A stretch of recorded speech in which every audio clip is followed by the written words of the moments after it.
சரிம்மா. உங்க கேள்வி என்ன தொடர்ந்து சொல்லுங்க டாக்டர்ட்ட. எனக்கு வந்து பித்தப்பையில கல் இருக்கு. ம்ஹ்ம். ஸோ அதனால இப்போ பிரெக்னன்சில எதனா ப்ராப்ளம் வருமா என்னன்னு எனக்கு தெரிஞ்சுக்கணும்.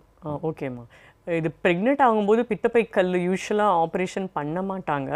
ஆனா வந்து அந்த ப்ரெக்னன்சி முடிஞ்சு டெலிவரி முடிஞ்சப்புறம் நீங்க வந்து ஒரு ஜெனரல் சர்ஜனை பார்த்து அந்த இது பித்தப்பையை ஆப்ரேட் பண்ணிக்கிறது நல்லது. ம்.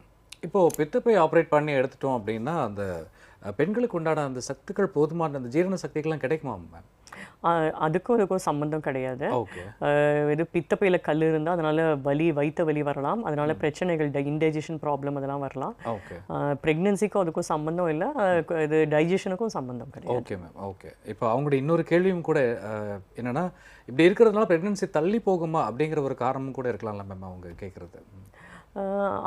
அதற்கும் பிரெக்னன்சிக்கும் சம்பந்தம் சுத்தமாக இல்லை. இல்ல. Okay doctor. ஓகே. இப்போ அடுத்த கேள்விக்கு வரேன் மேம். இன்னைக்கு மாறி வரக்கூடிய ஜென்ரேஷனில் ஃபுட் ஹேபிட்ஸும் நிறைய மாறிடுச்சு. ஸோ துரித உணவுகள், இந்த பேக்கேஜ் ஃபுட்டு, இந்த மாதிரி நிறைய விஷயங்கள் எடுத்துக்கிறதுக்கும் குழந்தையின்மைக்கும் ஏதாவது தொடர்பு இருக்கா மேம்? இது ஒரு நல்ல கேள்வி. இப்போ இருக்கிற மாடர்ன் லைஃப்பில் ஐடியில் தான் அது எல்லாருமே வேலை செய்கிறாங்க. அவங்களோட ஒர்க் ஹவர்ஸ் பார்த்திங்கன்னா மார்னிங்லேருந்து நைட்டு வரைக்கும் இருக்குது. அவங்களால வந்து டைமை வந்து எக்ஸசைஸுக்கோ ஃபுட்டு ப்ரிப்பேர் பண்ணுறதுக்கோ கொஞ்சமும் டைம் இல்லை. அதுவும் இப்போ நம்ம வசதியான மொபைல் ஃபோன்கள் வந்து விட்டன, ஆப்ஸ் இருக்குது. அதில் வந்து ஆர்டர் பண்ணி டக்கு டக்குன்னு சாப்பிட்டுடுறாங்க. ஃப்ரைடு ஐட்டம்ஸ், சிக்கன்னு, இது சிக்கன் 65 எக்ஸெட்ரா எக்ஸெட்ரா, பர்கர், இந்த மாதிரியெல்லாம்.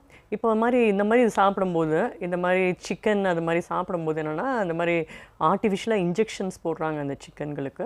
அதனால் ஈஸ்ட்ரோஜன் லெவல் வந்து அதிகமாகுது.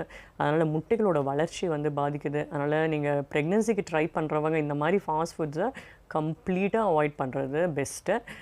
அப்படி வேணால் என்னைக்காவது ஒரு மாதத்தில் என்னைக்காவது ஒரு நாள் சாப்பிட்லாம். பட் நம்ம வந்து 99% வந்து வீட்டில் சமைச்ச உணவுகள், ஆரோக்கியமான உணவுகள், அது நிச்சயமாக நம்ம சாப்பிடணும்.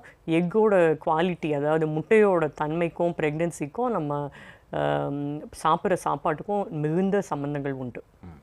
Okay ma'am.